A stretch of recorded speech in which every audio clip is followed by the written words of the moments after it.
Hello and welcome to Indian Standard Time, a show that speaks to global leaders and thinkers, to people who have made their mark on the sands of time. Today I'm in conversation with Mr. Ai Ping, the Vice Minister of the International Department of the Central Committee of the Communist Party of China. Mr. Ai Ping, welcome to Rajya Sabha TV. Thank you. I would like to start by asking you about why you're in India. Well, I'm heading a delegation of Communist Party of China, a goodwill delegation to India. CPC has attached great importance to its international relations. We believe now in this time of globalization, we need, of course, the career diplomats to handle state-to-state relations. But at the same time, there's an urgent need to improve people-to-people international relations as well as public diplomacy. So in China, party-to-party relations is regarded as a part of the people-to-people and the public diplomacy. So you're here to basically now India and China are celebrating 50 years of friendship. Is that what it is? 60th, yeah. Okay, 60th anniversary. 60th anniversary of the peaceful, 5 principles of peaceful coexistence. The Panchashil. That's right. Announced by Prime Minister of India together with the Chinese Premier. And I think also the Premier of Myanmar at the time. So this year, that's the particular significance. So Premier Chow En Lai and Prime Minister Jawaharlal Nehru. Yeah. Okay. So if we are talking about the 60th anniversary of Panchashil, so would you say then that India and China are friends? Oh yeah, of course. I'm not saying that there had never been some minor problems or even disputes. But on the whole, I would say, the former Chinese leader used to say that we have a relation of more than 2,000 years. Among them, 99.99% were very good friendship, but maybe 0.01% we had some problems. I agree with this description. Yeah. So which Chinese leader is it who said this? I think many of them said this, but the last one maybe Premier Wen Jiabao when he visited. So over the years, Chinese leaders have been visiting India. Your president, your former president, your former prime minister, our prime ministers have visited China. And you feel that despite these small problems, you think India and China relations are on a strong trajectory? Yeah, I think so. But I think there's still room for us to improve further. I would say sometimes there's still, some people call it a deficit of mutual trust or deficit in mutual understanding. And that's, where the party-to-party relations can join in, and make a positive contribution. So what is this deficit of mutual trust and deficit of mutual understanding? What is this deficit? Well, in a sense, I think this, for us in China, maybe it's not a problem just in our bilateral relations with India. China used to be a highly centralized, closed, planned economy. We were building socialism at the time. But then later on, we found the very urgent need to start reform and opening up.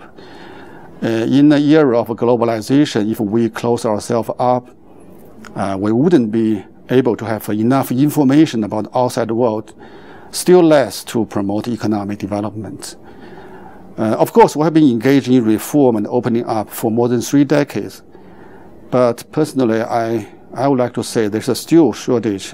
Still this problem of deficit.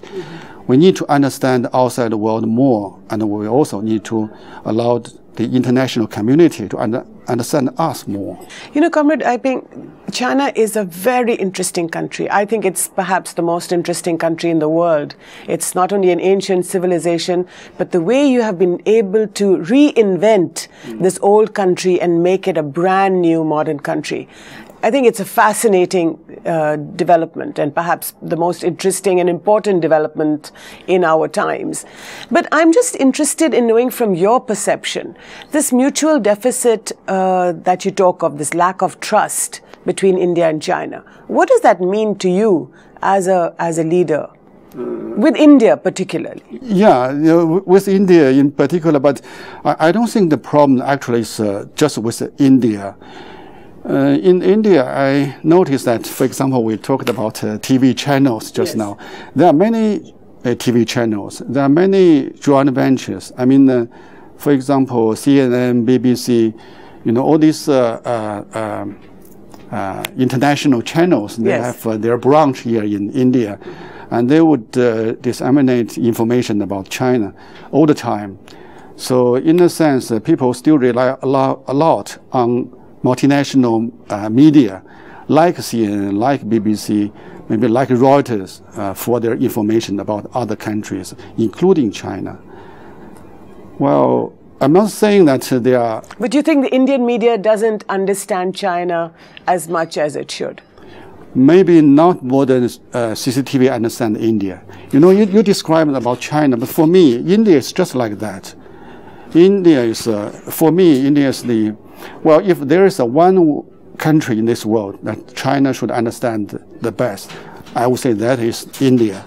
Because India and China are the only countries that have a population of more than 1 billion. And we are facing with many similar challenges and opportunities. So if we understand India correctly, I believe our course of rejuvenation of the Chinese nation would be made much easier. So, you talked a little bit about how 99.9% or 99.8% our two relations have a lot of common things with each other. Maybe 0.1 or 0.2% there are some problems. Amongst them, of course, is the boundary dispute that has gone on for many decades. Would you say that both India and China are on their way to resolving this boundary dispute? I think so. Particularly in the last decade or so. Of course, the trend started a little bit earlier, but in the last decade or so, I think our very capable career diplomats, they have maintained, bilateral relations in a fairly sound way, and they have been making some progress in the resolution of the border issues. Of course, we may not solve this problem in the near future. At least this problem is not affecting the continued development of the bilateral relations between our two countries. So you think it should not come in the way of affecting the development of bilateral relations? Of course not. Comrade Iping, I'm going to take a very quick break, so hold your thought and we'll be back very soon. Okay. I'm going to take a very quick break, but we'll be back.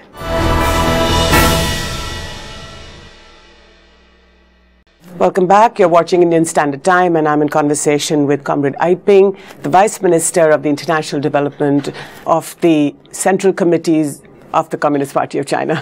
Mr. Iping, that's a bit of a tongue twister, I think, for India. But you know India well. You've been coming to India now for about 10 years. Tell me, actually, if you look at the trajectories of our nations, India becomes independent in 1947, China, the long march ends in Beijing in 1949. But in these last 60, 65, 67 years, our two nations have diverged in several ways. Now, having said that, we are Asia's largest powers. Of course, China is on its way to becoming a world power, but India and China are Asia's largest powers. How do you look at our roles in the world? Well, in China, particularly the leadership of CPC has all along concentrated more on the domestic side of the problem. And in this process of what we call Chinese dream, or the rejuvenation of the Chinese nation, we believe, first of all, we must do a good job at home. So this is President Xi Jinping's That's right, phrase, the Chinese dream, is it? Yeah, I find this a very good term, because it could be easily understood by anybody. People from all countries would have their own dream, and the Chinese dream is closely linked with other people's dream. But anyway, I think we believe. So what is the Chinese dream vis-a-vis India? You mean I'm not sure if Indians would agree with my definition, but in China we feel that actually, I think the civilization of India started somewhat a little bit earlier than the Chinese one. But anyway, both countries had 5,000 years of uninterrupted civilization. And but of course there are some important differences. My impression is that in India people pay more attention to value standard, like religion, and in China we are better historians, like Xuan Zhang. He recorded down all the details about India he saw at the time, which provided some useful information for India. But if we look at modern day China and India as Asia's large powers, do you think that our role in the world should be much more progressive in the sense that we should speak out much more? Yeah.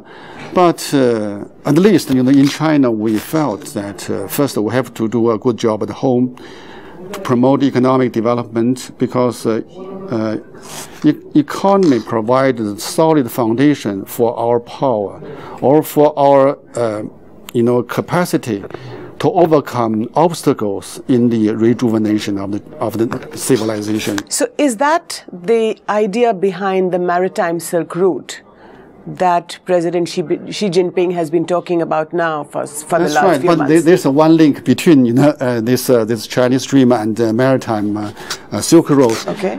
I think in the concept he's trying to emphasize, in the process of rejuvenation of the Chinese nation, actually one important part is a close cooperation with neighboring countries, particularly those countries, under this ancient maritime Silk Road, countries like, Indonesia, Malaysia, those countries, of course, including India.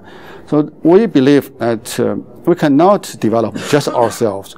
We have to make our development beneficial also to all the other countries in this region. So what is the role? So is China the lead player in the maritime Silk Route idea, or are all countries that are connected across this maritime region, are they all equal players?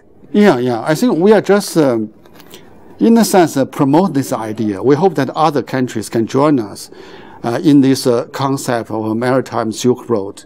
So that, we believe just now I emphasized, how the importance we attach to economic development. And part of this, as I mentioned, we concentrated reform in the country, and we emphasize opening up at the same time. And now the first stage of opening up was, introduction of foreign investment. Maybe now we will move to the next stage. So on the one hand, we introduce, advanced technology for investment, all these things into the country. At the same time, we also go international. Right. Join efforts with other countries, so that we can. So engaging with these other countries. That's right. So across the maritime sea lane, especially across the Indian Ocean, now between, say, India and China. So how does India play a role in the maritime Silk Route idea? Can India play a role? Of course. And in what way? I sometimes try to think maybe the other way around. I try to understand the urgent need of India and see what China can contribute to this. Uh-huh. So my feeling is that India for a long time regarded as the office of the world, but then Indian leaders realized with development of software alone, you may not be able to provide enough employment for the country. To reach that goal, you still need to industrialize and to have more hardware, manufacturing. And in this aspect, then you will need to improve infrastructure, including electricity, for example, maybe also road, railway. So China would like to invest in India? Yeah, we like to participate in the development of this infrastructure in India. Inside India? Yeah.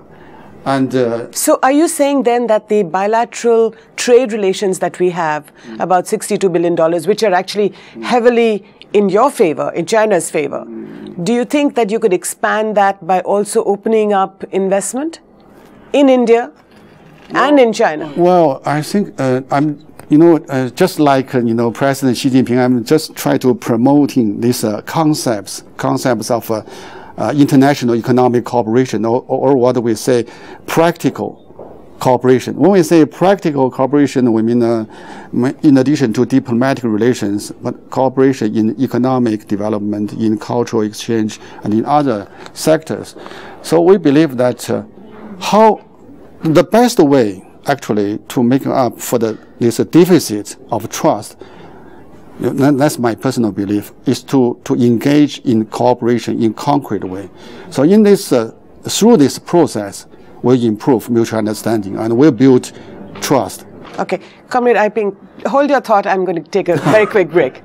We are taking a very quick break, but we'll be back very soon. Welcome back. You're watching Indian Standard Time, and I'm in conversation with Comrade Aiping of the International Department of the Central Committee's Communist Party of China. Comrade Aiping, you were saying that that China would like to invest in India, and that could be one way of reducing the trust deficit that we have between our countries. But I just wanted to say that there is some nervousness inside India about Chinese investment in India. Do you think India should be nervous? No. Well, I mentioned about practical cooperation in, for example, infrastructure development. I didn't say Chinese investment because the projects in my mind could take more forms, not simply investment. Maybe other countries can also participate in this so as to make it trilateral. Like a multilateral. Yeah. For example, Japanese, they have talked about investment to build this corridor between Delhi and Bombay. But, along this corridor, maybe you build industrial park. So who are going to build all this infrastructure and the park? And I believe Chinese companies actually are the most efficient builders now in these days. So that would be a type of a trilateral. Yeah, that's a great idea. Cooperation. But similarly, do you think Indian companies, for example, can come and invest in China and also in the neighborhood, for example, in Vietnam, in the South China Sea? There has been some tension about ONGC coming for ONGC's projects in the Vietnam sort of littoral. Yeah, one information I would like to offer. I have been engaged in this discussion with your former ambassador to China, His Excellency Jashanka. We talked about the possibility of trilateral cooperation in Nepal, for example. In Nepal? Yeah. The Indian companies now had all the permit of hydropower there. And the Chinese companies have ready technology and even some financing, with support of the Exim Bank in China. So if three sides, join hands to develop this very famous, potential of hydropower, it can help to reduce the shortage in electricity. I even discussed this possibility with the chief minister of Bihar state, and he agreed. He liked the idea. So Chinese companies participating alongside Indian companies in Nepal to develop Nepal's hydroelectric potential. But what about Indian companies going into China, or Indian companies developing, say, for example, the oil blocks in the South China Sea around Vietnam? Do you think that would be a good idea? We need a very careful feasibility study. Actually, I think Indian companies have made a lot of investment. They are famous, in providing service in IT in China, in Hangzhou, in Dalian, in many cities. Right. But I think there is some problems about, I think a lot of Indian companies feel that China is not willing to open its market, for example, in the pharmaceutical sector. And also specifically, I wanted to ask you about the South China Sea. There was a problem about China's sort of some discomfort, if you like, about exploring the oil blocks in the South China Sea. Do you think these are problems that can be easily resolved? Maybe not easily, but I think there's a certain, we have a very clear roadmap how to solve this problem. Starting from the time of Mr. Deng Xiaoping, he used to say that we can, of course, we can put aside, maybe for the moment, this problem of sovereignty. The territory, sovereignty for the moment, because there's different opinions. We can shelve this difference for the moment, but developed resources jointly at the moment and concentrate on joint efforts to develop so as to make a bigger cake. And then we cut, everybody would have a bigger share. So you're not concerned about the what people say that India and China are competing for Africa's resources? We were not competing. Actually, why could we enjoy this monthly meeting?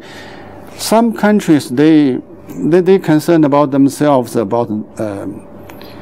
They try to impose this structural readjustment program on others, But like the Americans? Like IMF, I would say. Like the IMF, okay. Yeah, which is controlled by the Europeans, and the World Bank, which is controlled by the Americans. So do you think that there must be a rebalancing of the international order? Yeah, the Asians, when we were in Africa, all companies, both Chinese and Indian, participated in the infrastructure development of Ethiopia, I would say on equal footing, human resource development. Okay, can I bring you back to Asia and to the role of the U.S.? The U.S., which is also a big maritime power, not only a powerful country otherwise, has returned, if you like, to Asia. And there seems to be a lot of tension between China and the U.S. They have never left, actually. They are not returning to Asia. Well, I think just like India, I would say bilateral relations between maybe every country in this world and the United States is of utmost importance. Okay. Yeah. And do you feel that India and the U.S. are very close allies? And are you concerned about that? I don't think India is closer to the U.S. than to China. I think maybe, of course, as I mentioned just now, that I think Indian-American relation is very important for India. But the Indian-China relation is also very important to India. And we just concentrate on our bilateral relations. Okay, so do you think, are you saying that India is in the middle and the US on one side and China on the other? No. I don't think that way. Okay. Ambassador, I have a last question, which is that since we are celebrating the 60th anniversary of Friendly Ties, I'd like to ask you, and if you talk about how India and China have a very old historical civilizational relationship, is China willing to support India as a member of the UN Security Council? Personally, I certainly believe that we will. And we think that now maybe high time to make the composition of the Security Council more appropriate to the present-day world. But of course, this is a very complicated issue. Maybe the reform of the Security Council of the United Nations cannot be completed within a short period of time. But in principle or in theory, I think China should support India. As a permanent member of the United Nations? I mean, just to make maybe the composition of the Security Council better reflect the present situation in the world. Mr. Aiping, thank you so much for speaking to Rajya Sabha TV. I'm afraid we'll have to leave it there. You've been watching Indian Standard Time in conversation with Mr. Aiping, the Vice Minister of the International Department of the Communist Party of China's Central Committee. We'll have another global leader for you next week, same time. Till then, goodbye and good luck.